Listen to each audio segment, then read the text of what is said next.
नमस्कार, आप देख रहे हैं इंडिया वॉइस और मैं हूं आपके साथ पुष्पेंद्र चौधरी। बुलेटिन की शुरुआत करेंगे। उत्तराखंड में धामी सरकार ने एक बार फिर पार्टी के कार्यकर्ताओं के लिए दायित्वों का पिटारा खोल दिया है। इस दौरान विभिन्न दायित्वों पर पार्टी के कार्यकर्ताओं को जिम्मेदारियां दी गई हैं। खास बात यह है कि इसके लिए काफी समय से पार्टी कार्यकर्ता इंतजार भी कर रहे थे। आखिरकार कई पार्टी कार्यकर्ताओं को अप्रैल महीने की शुरुआत में दायित्वों का तोहफा मिल गया है। उत्तराखंड में हाल ही में हुए कैबिनेट विस्तार के बाद अब सरकार और संगठन स्तर पर पार्टी कार्यकर्ताओं और नेताओं को दायित्व देने की प्रक्रिया भी तेज हो गई है। मुख्यमंत्री धामी के नेतृत्व वाली सरकार ने विभिन्न बोर्ड, परिषदों और समितियों में पार्टी से जुड़े नेताओं और कार्यकर्ताओं को अहम जिम्मेदारियां सौंपनी शुरू कर दी हैं। इसके तहत कई पुराने और सक्रिय कार्यकर्ताओं को अलग अलग संस्थानों में उपाध्यक्ष और अध्यक्ष जैसे पदों पर नामित किया गया है। दरअसल राज्य में कैबिनेट विस्तार के बाद से ही ये चर्चा तेज थी कि सरकार जल्द ही पार्टी के उन नेताओं को, कार्यकर्ताओं को भी समायोजित करेगी जो लंबे समय से संगठन में सक्रिय भूमिका निभाते रहे हैं। इसी को देखते हुए अलग अलग परिषदों और सलाहकार समितियों में नई नियुक्तियों की सूची जारी की गई है। वहीं कांग्रेस का मानना है कि ये जो बीजेपी नेताओं को ये दायित्वों की सौगात दी गई है वो विदाई की बेला में मिली है। ऐसे क्या करिश्मा ये नेता कर पाएंगे, इसका भरोसा तो उन नेताओं को खुद भी नहीं है जिसको जिम्मेदारियां मिली हैं। क्या कुछ प्रतिक्रिया है, एक बार वो आपको सुना देते हैं। देखिए, सबसे पहले तो मैं प्रदेश के माननीय मुख्यमंत्री जी और अपने संगठन का, पार्टी के सम्मानित अध्यक्ष, सम्मानित महामंत्री संगठन जी, पूरे संगठन का, राष्ट्रीय नेतृत्व का आभार व्यक्त करना चाहता हूं कि उन्होंने मुझ जैसे एक जमीनी कार्यकर्ता को इतने बड़े पद पर बैठाने का मौका दिया। और मैं अपनी पार्टी को, अपने संगठन को, माननीय मुख्यमंत्री जी को ये विश्वास दिलाता हूं कि जो भी पद से उन्होंने मुझे नवाजा है, मैं उसके पूरे प्रोटोकॉल का फॉलो करते हुए और उस पद पर और उसको, उस दायित्व को पूरी तरह से, पूरी ईमानदारी से निभाने का प्रयास करूंगा। और जिस प्रकार मुझे पार्टी ने पहले भी जिम्मेवारी दी है और आज जो इतनी बड़ी जिम्मेवारी दी है, मैं हमेशा एक पार्टी के सिपाही की तरह उस पद पर भी और उस कार्य को भी करने का प्रयास करूं। देखिए, अभी जो कल लिस्ट जारी हुई उसमें 14 लोगों को शामिल किया गया, दर्जाधारी मंत्री बनाए गए और इसी के साथ साथ गढ़वाल और कुमाऊं का बहुत ही अच्छा सामंजस्य उस लिस्ट में देखने को मिला है। और निश्चित तौर पर जिसका लंबे समय से हमारे कार्यकर्ताओं को इंतजार था, आज वो इंतजार खत्म हुआ और आने वाले समय में भी और इनकी लिस्ट आने वाली है दायित्वधारियों की। और निश्चित रूप से हमारे सभी कार्यकर्ता इन सब लिस्ट को लेकर काफ़ी खुश नज़र आ रहे हैं। अब जब विधानसभा चुनाव को मात्र 6 महीने रह गए हैं, ऐसे में धामी सरकार के द्वारा पहले मंत्रिमंडल विस्तार और अब दायित्वों का बंटवारा समझ से परे है। जो राज्य आर्थिक वित्तीय संकट से गुजर रहा हो, उसके ऊपर और आपने वित्तीय बोझ लाद दिया दायित्वधारियों की एक लंबी सूची जारी करके। ये दायित्वधारी मात्र 6 महीने में कर क्या पाएंगे अपने विभाग में, क्योंकि एक व्यक्ति को विभाग को समझने के लिए ही 6 महीने चाहिए। उसमें फेरबदल करना या उसकी कायापलट करना तो दूर की बात है। इन सारे प्रयासों से एक ही बात समझ में आती है कि एक तो अपनी नाकामियों से ध्यान भटकाने के लिए ये किया जा रहा है, दूसरी तरफ राजनीतिक संतुलन बनाने के लिए या अपने दल के अंदर चल रहे अंतर्द्वंद, अंतर्विरोध और अंतर कलह को थामने के लिए ये इस तरह का प्रयास धामी सरकार के द्वारा किया जा रहा है। क्योंकि गुटबाजियों की खबर जो है वो चरम पर थी। ऐसे में दायित्वों का बंटवारा राज्य हित में तो कम से कम चुनाव से 6 महीने पहले बिल्कुल नहीं है। तो आज इसी मुद्दे पर करेंगे चर्चा में शामिल होने के लिए हमारे साथ भारतीय जनता पार्टी से पक्ष रखने को तैयार हैं मथुरा दत्त जोशी जी, तो वहीं कांग्रेस से आशीष सैनी जी हमारे साथ जुड़े हुए हैं। दोनों ही मेहमानों का बहुत बहुत स्वागत है। जोशी जी, सबसे पहले सवाल आपसे ही रहेगा, क्योंकि पहले जो काफी लंबे समय से कैबिनेट का विस्तार नहीं हो पा रहा था, अब कैबिनेट का विस्तार भी हो गया और उसके बाद दायित्व भी अब बांटे जा रहे हैं। क्या कुछ, क्योंकि जो सवाल उठ रहे हैं कांग्रेस की तरफ से कि आप चुनाव से 6 महीने पहले दायित्व बांट रहे हैं, तो जिनको दायित्व मिले हैं उनको 6 महीने के अंदर तो विभाग को समझने में ही लग जाएगा, तो काम कैसे करेंगे? देखिए, ये सब चीजें क्या आप कांग्रेस पार्टी से पूछ के करेंगे? पार्टी का अपना निर्णय है। पार्टी अब तो ये बोल रही है कि कैबिनेट का विस्तार नहीं हो रहा है, कैबिनेट नहीं बनी। कैबिनेट बनी तो सब ठीक है, मेरे साल भर में मंत्री क्या कर लेंगे? जोशी जी, आपकी आवाज साफ नहीं मिल पा रही है, आपकी आवाज साफ नहीं मिल पा रही है। हेलो जी बोलिए। आ रही आवाज? हाँ बोलिए। हेलो। बोलिए सर, बोलिए, मिल पा रही है। तो अब दायित्व बढ़ गए हैं, तो दायित्व में कह रहे हैं कि ये ऐसा हो गया है। अभी तो और कार्यकर्ताओं को भी दायित्व मिलने हैं। क्या भारतीय जनता पार्टी कांग्रेस के कहने पर करेगी राजनीति? हम अपनी राजनीति अपने हिसाब से करते हैं, कांग्रेस पार्टी अपनी राजनीति करे। 3 अध्यक्ष बदल गए हैं, एक कार्यकारिणी नहीं बना पाए हैं, और इनको हमको जवाब देते हैं लोग। 3 अध्यक्ष बदल गए। प्रीतम सिंह जी के समय में 2020 में कार्यकारिणी आई थी इनकी, और 2020 के बाद आप देखिए कितने साल हो गए, 6 साल हो गए हैं। नवंबर 2020 से 6 साल पूरे होने जा रहे हैं, कार्यकारिणी बना पाए। 3 अध्यक्ष बदल गए हैं, और 3 अध्यक्ष भी कार्यकारिणी नहीं ला पाए। और प्रभारी दिल्ली से चलाती है, वो नहीं आती है कभी यहाँ। तो कांग्रेस के लोगों को तो एक बोलना है करके बोलते हैं, विरोध करना है करके विरोध करते हैं। तो पार्टियां अपने हिसाब से, जो सत्तारूढ़ हो चाहे विपक्ष हो, अपने हिसाब चलती है। हम तो उसमें कोई टिप्पणी नहीं करते हैं। और इन लोगों को ज्यादा होती है इनके बड़बोले प्रवक्ताओं को। जोशी जी, क्योंकि सवाल ये भी उठ रहे हैं कि 1 साल पहले आपने कैबिनेट का विस्तार किया, चुनावी साल आने वाला है, फिर आपने दायित्व बांट दिए, तो ऐसा लग रहा है कि अब चुनाव जैसे नजदीक है तो आप उन लोगों को भी जोड़ना चाहते हैं जो काफी ज्यादा सक्रिय हैं, क्योंकि जैसे ही चुनाव की शुरुआत होगी, अगर वो मनमुटाव करने लगे तो कहीं नुकसान ना हो जाए। ये भारतीय जनता पार्टी है, यहाँ हर कार्यकर्ता कमल के फूल को लेकर चलता है, पार्टी के निशान पर काम करता है, पार्टी की विचारधारा से प्रतिबद्धता रखता है। और कार्यकर्ताओं को अगर दायित्व नहीं बांटेंगे तो किसको बांटेंगे? पार्टी ने अपने समय पर अपना निर्णय किया है, पहले भी दायित्व बांटे गए हैं, अभी और भी दायित्व आगे बांटने की संभावना है। अभी और भी कुछ कार्यकर्ताओं को सम्मान दिया जाएगा। अभी जिला स्तर की कमेटियां बननी है, वहाँ सम्मान दिया जाएगा। आप कांग्रेस के लोगों को क्या कह सकते हैं हम लोग? क्या वो पहले अपनी पार्टी का झगड़ा ठीक कर लें? आप देख लें कितने दिन से पार्टी में, अभी आप देख लो हरीश रावत जी वाला जो प्रकरण चल रहा है, हरक सिंह जी और हरीश रावत जी के एक दूसरे का जो प्रतिद्वंदिता चल रही है, इसमें कितने लोग छौंका लगाने आ रहे हैं, कितनी बातें कर रहे हैं। तो कांग्रेस अपना देखे, उसको सरकार को या उससे कोई लेना देना नहीं होना चाहिए। ठीक है, मैं समझता हूँ कि अपनी पार्टी को देखें तो अच्छा रहे। ठीक है जोशी जी। सैनी जी, क्योंकि आपकी तरफ से भी सवाल खड़े हो रहे हैं, जैसा अभी आपकी प्रवक्ता हैं गरिमा दसोनी जी, उन्होंने कहा कि जो पुराने लोगों को दायित्व दिया गया है उनको खुद विश्वास नहीं है कि वो क्या कुछ करिश्मा कर पाएंगे। एक तरफ जोशी जी कह रहे हैं कि भैया पहले आप अपनी कार्यकारिणी जो नहीं बन पाई है आज तक, 6 साल हो चुके हैं, आप अपनी पार्टी में ध्यान दीजिए।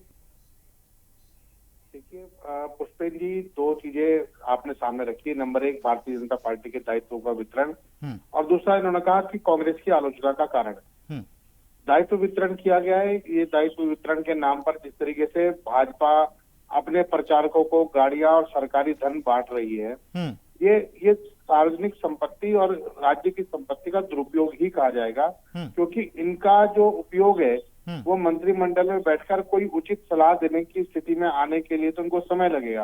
इतने आचार संहिता लग जाएगी, फिर इनका जो समय है वो पूरा हो जाएगा। वो कोई विशेष सलाह या विशेष कोई प्रस्ताव राज्य सरकार या मंत्रिमंडल के समक्ष प्रस्तुत ही कर पाने की स्थिति में नहीं है। दूसरी बात, अभी इन्होंने कहा कि आपकी कार्यकारिणी गठित नहीं हुई, पीछे की नहीं बनी। जोशी जी जब खुद छोड़ के आए तो खुद प्रदेश उपाध्यक्ष थे, तो क्या बिना कार्यकारिणी बने ये प्रदेश उपाध्यक्ष बन गए? लेकिन ये फिर चले गए, कोई बात नहीं, वो तो एक अच्छी बात है। अब मैं दूसरी बात कह रहा हूँ कि कांग्रेस पार्टी में किसी को पद मिले या ना मिले, उसमें सरकारी धन का दुरुपयोग नहीं हो रहा है। बीजेपी अपनी पार्टी में किसी को पदाधिकारी बनाए, उसमें कोई सरकारी धन का दुरुपयोग नहीं है। लेकिन ये दायित्व के नाम पर रेवड़ियां बांटी जा रही है।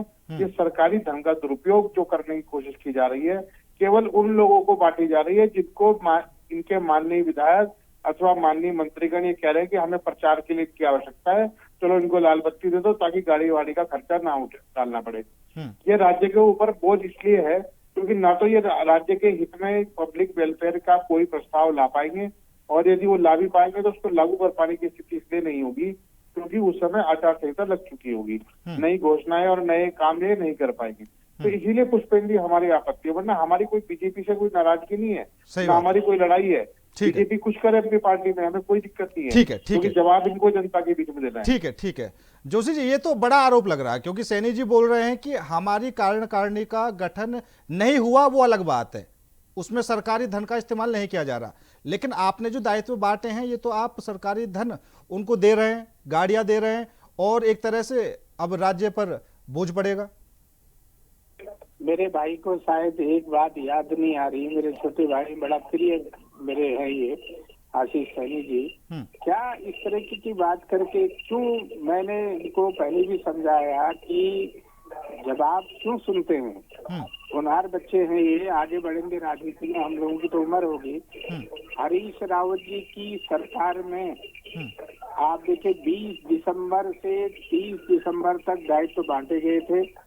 4 जनवरी को आचार संहिता लग गई थी, 4 जनवरी को, और कितने लोगों को दिए गए थे। अब मेरे से क्यों खाली बुलवाते, मैं इसलिए ज्यादा नहीं बोलता हूँ। कांग्रेस के पास थोड़ा सा तर्क होना चाहिए। आप डिबेट करिए, अच्छी बात है, आपके लोग उसकी जानकारी रखें। जब आप यहाँ पर इन्हीं के सिर पर पड़ता है जब आपके, और हरीश रावत जी ने जितनी रेवड़ियां बांटी हैं, मेरे ख्याल से हमारी सरकार ने तो अभी तक उसके इर्द गिर्द भी नहीं जा रहे। अभी तक केवल तो 60 पहले दिए थे, 14 आज दिए, अभी 74 ही हुए हैं। इनके यहाँ तो 274 से भी ज्यादा लाल बत्तियां बांटी गई थी। और मैं गवाह हूँ, मैं तो उस समय मुख्य प्रवक्ता था, मैं तो देख रहा था कितनी बट रही हैं। 20 दिसंबर से लेकर 30 दिसंबर तक, और 4 जनवरी को आचार संहिता लग गई थी। बताइए, 4 दिन के लिए भी इन्होंने दायित्वधारी बनाए थे। कुछ के जियो हो पाए थे, किसके जियो नहीं हो पाए थे। नहीं जोशी जी, जैसा भी आपने कहा कि 74 दायित्वधारी हैं, लेकिन जैसा मेरे पास आंकड़ा है 83 दायित्वधारी अब तक बीजेपी के पास हैं। जी पुष्पेंद्र जी, अभी जो आप आंकड़ा बता रहे थे कि 74 दायित्वधारी फिलहाल हैं आपकी सरकार में, लेकिन जैसा आंकड़ा मेरे पास है तो 83 दायित्वधारी की लिस्ट है। 83 आप हो सकता है, लेकिन मैंने कहा ना 60 पहले दिए थे, 14 आज दिए हैं, इसलिए मैं तो 74 का आंकड़ा आपको बता रहा हूँ। हो सकता है आपकी जानकारी ज्यादा हो, मेरी न हो, लेकिन मेरी जानकारी में 74 की जानकारी है। मैं अपनी जानकारी को, पुख्ता जानकारी के अनुसार आपको बता रहा हूँ। और भारतीय जनता पार्टी हर हमेशा अपने कार्यकर्ताओं का सम्मान करती है, कार्यकर्ताओं को जिम्मेदारी देती है, कार्यकर्ताओं के ऊपर बड़ी जिम्मेदारी रहती है, बूथ तक की जिम्मेदारी रहती है, कार्यकर्ताओं के ऊपर भरोसा करती है पार्टी इनकी तरह कार्यकर्ताओं का शोषण नहीं करती, कांग्रेस की तरह कार्यकर्ताओं का उत्पीड़न नहीं करती है। कार्यकर्ताओं का सम्मान करना पहला काम होता है। और देखिए, दायित्व तो बिल्कुल सही समय पर दिए जा रहे हैं, सब लोग समझेंगे, सब लोग जाएंगे, अपना अपना काम करेंगे, और यही स्थिति कांग्रेस की रही तो मैं समझता हूँ 2017 से भी बुरी स्थिति कांग्रेस की होने वाली है। जिस तरह से झगड़ा चल रहा है, मनमुटाव चल रहा है, ठीक है जोशी जी, तो मैं हो रही है पार्टी में। आशीष भाई अब कहेंगे कि जोशी जी ऐसा कह दे रहे हैं, अब इनके लिए भी दिक्कत है। ये पार्टी का पक्ष न रखे तो पार्टी के प्रवक्ता है, मजबूरी है, इन्होंने पक्ष रखना पड़ेगा। नहीं, बिल्कुल सही बात है, सही बात है। और सैनी जी क्योंकि सरकार ने दायित्वधारी बनाए हैं, दूसरी तरफ अब ये भी कह सकते हैं कि एक तरह से अभी से जो चुनावी बिसात है वो बिछनी शुरू हो चुकी है। ठीक है, जोशी जी बोल रहे हैं कि आपकी पार्टी में जिस तरीके के हालात है, हरीश रावत, हरक सिंह रावत आपस में जो मनमुटाव चल रहा है, 2017 से ज्यादा निराशाजनक आपकी हार होगी अब की बार। ये बात तो जोशी जी भी अच्छी तरह जानते हैं कि कांग्रेस में जो समस्याएं थी उनका समाधान की तरफ हम बढ़ रहे हैं। और इन्होंने जो मैंने आरोप लगाया उसकी पुष्टि इन्होंने की, मैं इसके लिए इनका धन्यवाद करता हूँ। इन्होंने बताया कि हम अपने कार्यकर्ताओं का सम्मान करते हैं। भैया, आप अपने कार्यकर्ताओं का सम्मान सरकारी बजट से ही क्यों कर रहे हैं? आप बिना सरकारी बजट के सम्मान कर दीजिए उनका। लेकिन आपको सरकारी बजट खर्च करने का आपको मौका मिला हुआ है, तो आप लगातार उनको अपने कार्यकर्ताओं और नेताओं पर उड़ा रहे हैं ताकि वो चुनाव प्रचार का हिस्सा बन सके और चुनाव प्रचार का काम करे। अब दूसरी जो सबसे बड़ी समस्या वाली बात है कि जिन विभागों में इन मंत्रिमंडल के लोगों इनको राज्य मंत्री बनाकर लगाया गया है, ये सब लोग क्या प्रस्ताव देंगे, क्या काम करेंगे, ये तो भविष्य के गर्भ में, इसमें तो मैं आज कोई सवाल खड़ा नहीं करूंगा। लेकिन भारतीय जनता पार्टी में ये असंतुलन की बात कर रहे हैं, इन्होंने गुटबाजी की बात की है। जो गुटबाजी भारतीय जनता पार्टी के अंदर है, बड़े बड़े वरिष्ठ विधायक और उनके समर्थक किनारे लगे हुए हैं, तो ये अपनी चिंता करे। वास्तव में चुनावी वर्ष में भारतीय जनता पार्टी के पैर के नीचे से जमीन खिसक रही है। परफॉर्मेंस के नाम पर सरकार केवल जिहादी भाषण देने में लगी हुई है और परफॉर्मेंस के नाम पर केवल झूठ बोलकर कि हमने इतने लाख करोड़ का बजट बना लिया, उस बजट में किसको कितना आवंटित किया है उसका पता नहीं है। आप स्वास्थ्य से लेकर, शिक्षा से लेकर, इंफ्रास्ट्रक्चर से लेकर जिस भी विषय पर बात करेंगे वहाँ भ्रष्टाचार की हर रोज एक नई कहानी लिखी जा रही है। नहीं बिल्कुल। और सैनी जी अभी कुछ दिन पहले आपने मुख्यमंत्री विवेकाधीन कोष को लेकर भी सवाल उठाए थे कि एक आरटीआई के माध्यम से पता चला है कि अपने कार्यकर्ताओं को सीधा सीधा फायदा पहुंचाया जा रहा है। जी, ये आरोप भी आपने लगाया। पार्टी का तो कल्चर यही है। भारतीय जनता पार्टी केवल और अंतिम रूप से केवल अपने कार्यकर्ताओं के लिए काम करती है। उसमें जो ये दूसरे दलों से आए हुए लोग हैं इनका भी ध्यान नहीं रखती। वो जिस तरीके से सरकारी धन और सरकारी तंत्र का दुरुपयोग राज्य के हित में करने के बजाय अपने कार्यकर्ताओं के हित में, अपने संगठन के हित में, अपने पॉलिटिकल मैनेजमेंट में कर रहे हैं, ये गंभीर है। आप एक तरफ राज्य की आपको कोई चिंता ही नहीं है। नहीं तो सैनी जी अगर कार्यकर्ताओं के लिए, सैनी जी अगर कार्यकर्ताओं के लिए बीजेपी इतना कुछ कर रही है, मान सम्मान कर रही है, फिर भी 6 बीजेपी नेता आपकी पार्टी में शामिल हो गए? नहीं, 6 शामिल हुए हैं, कम से कम 1 दर्जन से अधिक इनके माननीय विधायक मुंह फुलाकर बैठे हुए हैं। ना तो उनके समर्थकों को कोई पद मिल रहा है, ना इनको कोई सम्मान मिल रहा है। राज्य के अंदर बहुत सारे जो विधायक हैं इनके, वो अपने लिए, राज्य के लिए, अपने विधानसभा क्षेत्र के लिए कोई योजना, कोई प्रस्ताव देते भी है। तो मुझे नहीं लगता कि मुख्यमंत्री जी का ध्यान उधर है। मुख्यमंत्री जी उनको बुलाते हैं अपने घर पे, एक बढ़िया मोबाइल से रील बनती है और वो रील अपलोड करके उनको चुप रहने के लिए कहा जाता है। हमारे एक कांग्रेस से गए हुए पूर्व विधायक हैं, पूर्व कांग्रेस नेता और वर्तमान में बीजेपी के विधायक किशोर उपाध्याय जी, एक छोटे छोटे काम के लिए उन्हें फेसबुक पोस्ट पर लिखना पड़ रहा है कि मेरा ये काम कर दीजिए, मेरा ये काम कर दीजिए। तो इसका मतलब हालात लगा सकते हैं कि भाजपा के ही लोगों के काम नहीं हो रहे हैं, तो कांग्रेस या अन्य विपक्षी दलों के जो सामाजिक प्रस्ताव आते होंगे उनकी क्या धज्जियां उड़ाते होंगे। मुझे लग रहा है कि दोनों पार्टियों में जो नेता हैं शायद कहीं ना कहीं वो किसी बात को लेकर नाराज हैं, क्योंकि अगर फेसबुक पोस्ट की बात आती है तो हरीश रावत ने भी अपना दर्द बयां किया फेसबुक पोस्ट के जरिए, तो काफी बड़ी चीजें हैं। दर्द बयां किया, उन्हें करना चाहिए। उन्होंने अपनी बात लिखी थी, बात अब वो राष्ट्रीय नेता चली गई, बात खत्म हो गई।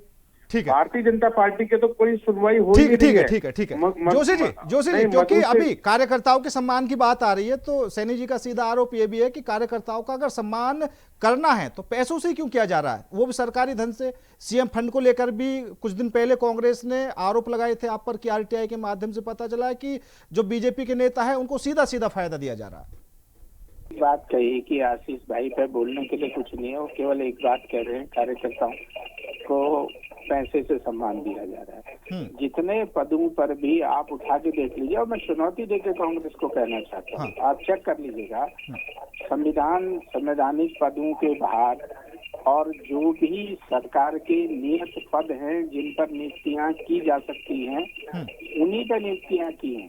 सरकार ने कोई नए पद क्रिएट नहीं किए हैं। जो कांग्रेस के समय में बंदरबांट हुई थी, उन पदों को जरूर कम करने का काम किया है। मैंने आपको एक उदाहरण देके कहा, आप रिपोर्ट निकाल लीजिएगा। हरीश रावत जी की सरकार में 20 दिसंबर से लेकर 30 दिसंबर तक कितने लोगों को बांटे गए,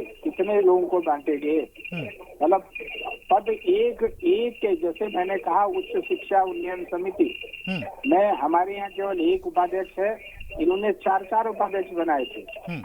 मैं एक उदाहरण देके कह रहा हूँ आपको, वो निकाल लीजिएगा, रिकॉर्ड मिल जाएगा, सूचना के अधिकार मिल जाएगा। अगर मैं गलत कर रहा हूँ, मैं वैसे कोई गलत बात करता नहीं हूँ कभी। नहीं, बिल्कुल सही बात। और कांग्रेस के लोगों को ये सोचना चाहिए कि मैंने कहा ना कि जवाब इनको इन्हीं के सिर पर जवाब पड़ता है, ये जवाब दे नहीं पाते हैं। कुछ जानकारियां ऐसी हैं जो जानकारियां पुख्ता रखनी पड़ती है। एक भी पद ऐसा नहीं है जिसके लिए व्यवस्था न हो, और जिन पदों पर नियुक्तियां आज तक नहीं हुई हों। और तिवारी जी के कार्यकाल को देख लीजिए, उसके बाद के कार्यकालों को देख लीजिए। भारतीय जनता पार्टी ने हर हमेशा नीतिवैधता बरतने का। अच्छा, जोशी जी एक सवाल और क्योंकि अभी आपने कहा कि संवैधानिक तरीके से नियुक्तियां हो रही हैं, ये जो अभी दायित्व बांटे गए हैं, ये जो नियुक्तियां की गई हैं, क्या ये पहले से खाली थे या फिर बदलाव किया गया है इनमें, किसी दूसरे की जगह दूसरे को दिया गया? तो ऐसे ही भेज देता हूँ, नहीं तो आप खुद ही देख लीजिएगा।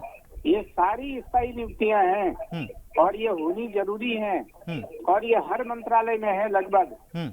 ऐसा नहीं है कि कोई अभी आज क्रिएट किए गए हैं और आज हम पद बांट रहे हों और बिना किसी के उसके, ये सारे के सारे बाय द एक्ट बने हुए हैं। उत्तराखंड की विधानसभा द्वारा बनाए गए पद हैं। उन पदों पर नियुक्तियां जो संवैधानिक पद भी हैं और परिषद भी है और निगम भी है। सब अपने हिसाब से नियम और कायदे कानून के अंतर्गत नियुक्तियां हो रही हैं।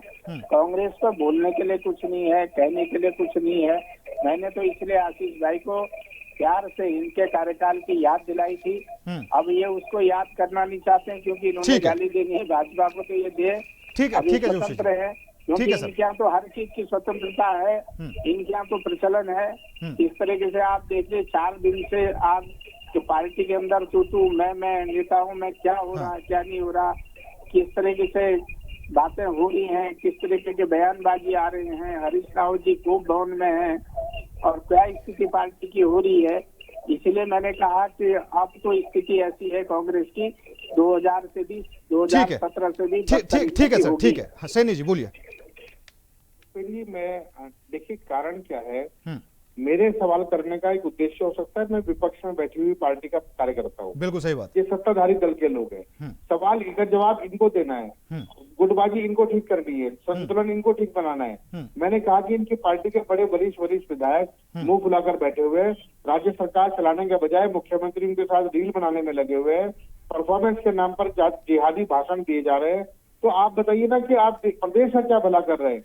प्रदेश के सारे बजट की दुर्गति करके उनको बिल्कुल घाम तापने के लिए आपने बिठा रखा है। तो आप सवाल उठा रहे हैं कि कांग्रेस में आपस में लड़ाई हो रही है। भाई कांग्रेस की लड़ाई कांग्रेस में छोड़ दीजिए, हम भाजपा के अंदर की लड़ाई की बात नहीं कर रहे। चलिए ठीक है, जहाँ आप बजट का दुरुपयोग कर रहे हैं, जहाँ सरकारी फैसला सरकारी तंत्र का ठीक है सैनी जी, क्योंकि आपका आरोप भी बड़ा है। फिलहाल समय की कमी है। सैनी जी आपका भी बहुत बहुत धन्यवाद। जोशी जी आपका भी बहुत बहुत धन्यवाद मेरे साथ इस खास चर्चा में जुड़ने के लिए। लेकिन उत्तराखंड में धामी सरकार ने दायित्व बांट दिए हैं और अब आगे की रणनीति क्या कुछ रहेगी देखा जाएगा। फिलहाल मेरे साथ इस खास पेशकश में इतना ही। नमस्कार।